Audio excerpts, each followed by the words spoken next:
ለይለቱ ሙባረካ ብሎ አላህ ወስፏታል። የተባረከች ሌሊት ናት ብሏል።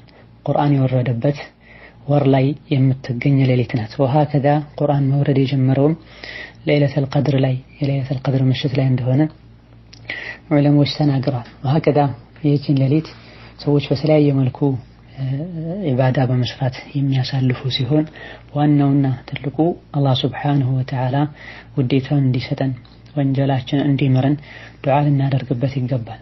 ረሱል ዓለይሂ ሰላቱ ወሰላም እንደው ለይለቱል ቀድር ከገጠመኝ ምን ብዬ ዱዓ ላድርግ ተብለው ተጠይቀው አላሁመ ኢነከ ዐፉውን ቱሒቡል ዐፍወ ፈዕፉ ዐኒ ብላችሁ ዱዓ አድርጉ ብሏል። ጌታዬ ሆይ አንተ ይቅር ባይ ነህ፣ ይቅር ባይነትን ትወዳለህ፣ ይቅር በለኝ ብለን አላህን ሱብሓነሁ ወተዓላ ልንለምነው ይገባል።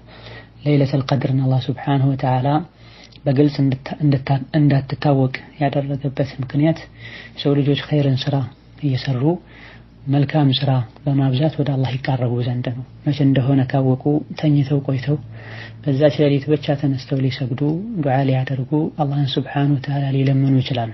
ላኪን መቼ እንደሆነ ካልተነገራቸውና ከተደበቀ ለይለቱል ቀድርን ፍለጋ ብዙ ኸይር ስራዎችን ይሰራሉ።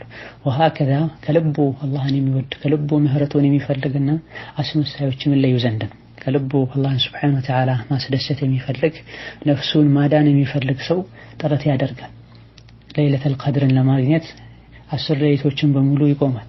ወከዛሊክ እዚህ ጋር ልብ መባል ያለበት ለይለቱል ቀድር ከመጨረሻው የረመዳን 10 ቀናት ውስጥ ወይም 10 ሌሊቶች ውስጥ በነጠላ ቁጥሮች ነው የምትገኘው። በ21 በ23 በ25 የሚባልም አንዳንድ ጊዜ አንዳንድ ዑለሞች እንደሚሉት ጥንድ በሆኑ ቀናትም ልትገኝ ትችላለች። እንደዚሁ ደግሞ አንዳንዴ ጨረቃ መቼ ነው የታየው ኺላፍ ሁሉ ሊኖር ይችላል። ለሆኖም 10ሩን ቀናት ኢጅቲሃድ በማድረግ በመጣር ልናሳልፍ ይገባል። አላህ ሱብሓነሁ ወተዓላ ሌሊቷን ሰላም የሆነች ሌሊት ናት ብሏል።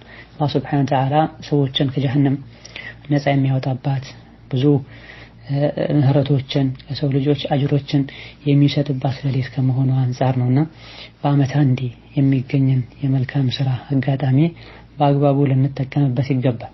ሀከዛ አላህ ሱብሓነሁ ወተዓላ የሰራነውን ኸይር ስራ እንዲቀበለን ያጠፋነውን ጥፋት እንዲምረን ዱዓ ልናደርግ አላህን ሱብሓነሁ ወተዓላ ልንለምነው ይገባል። በዚህ ሌሊት ብዙ መላእክቶች እንደሚወርዱ ምድር ላይ በዚህ ሌሊት የሚገኙ መላእክቶች ከጠጠሮች እንደሚበልጡ ዑለሞች ተናግረዋል።